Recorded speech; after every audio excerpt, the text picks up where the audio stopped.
पोषण। हरे पेड़ पौधों को स्वपोषी कहा जाता है क्योंकि वे अपना भोजन स्वयं बनाते हैं। भोजन बनाने के लिए वो प्रकाश संश्लेषण की प्रक्रिया करते हैं, जिसमें सूर्य का प्रकाश और क्लोरोफिल की सहायता से वे कार्बन डाइऑक्साइड को ग्रहण करते हैं, ऑक्सीजन निकालते हैं और जल को जड़ों से अवशोषित करते हैं। इसी की सहायता से वो ग्लूकोज भी बनाते हैं। इस पूरी प्रक्रिया को प्रकाश संश्लेषण कहा जाता है और इसीलिए हरे पेड़ पौधों को स्वपोषी कहा जाता है। प्रकाश संश्लेषण के सूत्र में हम देखते हैं कि कार्बन डाइऑक्साइड, जल, ये सूर्य के प्रकाश और क्लोरोफिल की सहायता से बनाते हैं ग्लूकोज और ऑक्सीजन।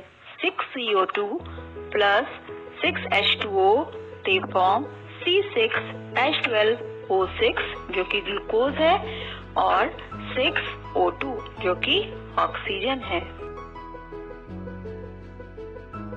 अब बात करते हैं कुछ परपोषी पौधों की। कुछ ऐसे पौधे होते हैं जिनमें प्रकाश संश्लेषण की क्रिया नहीं होती है, वे अपना भोजन स्वयं नहीं बना सकते हैं। ऐसे पेड़ पौधे दूसरे पौधों पर निर्भर करते हैं और इन्हें परपोषी पौधे कहते हैं। इसी में से एक उदाहरण है मृतोपजीवी जो सड़े गले पदार्थों पर उगते हैं, जैसे कि यहाँ पर चित्र में दिखाई दे रहा है मशरूम, कवक। कुछ पौधे परजीवी होते हैं जो दूसरे हरे भरे पौधों से अपने पोषक तत्व प्राप्त करते हैं। इसी में से एक उदाहरण है अमरबेल।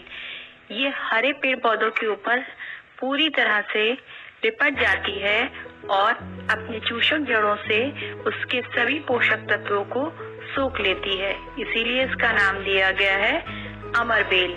और जिस पौधे पर रहती है कुछ देर बाद वो पौधा सूख जाता है पोषक तत्वों की कमी के कारण और फिर ये एक नया पौधा फूटती है और उस पर लपेटकर वापस अपना भोजन प्राप्त करने की प्रक्रिया शुरू करती है। कुछ पौधे सहजीवी होते हैं जो दूसरे पौधों या जीव जंतुओं को अपने ऊपर आश्रय देते हैं और उनकी सहायता से वे कार्य करते हैं, जैसे कि मटर का पौधा या दाल का पौधा, जिनकी जड़ों में देखिए गांठें हो जाती हैं और इन गांठों में राइजोबियम नाम का जीवाणु रहता है जो नाइट्रोजन को नाइट्रेट या नाइट्राइट में बदल देता है और मिट्टी की उर्वरता को बढ़ाता है। लाइकेन के कुछ पौधे ऐसे होते हैं जो ऐसे स्थानों पर पाए जाते हैं जिनकी भूमि में नाइट्रोजन की कमी होती है और इसलिए वो उस नाइट्रोजन की कमी को पूरा करने के लिए कीटों का भक्षण करते हैं, मतलब कीटों को खाते हैं। इन्हें कीटभक्षी पौधा कहते हैं, जैसे कि पिचर प्लांट जिसे घटपर्णी भी कहते हैं, ड्रोसेरा, वीनस फ्लाई ट्रैप।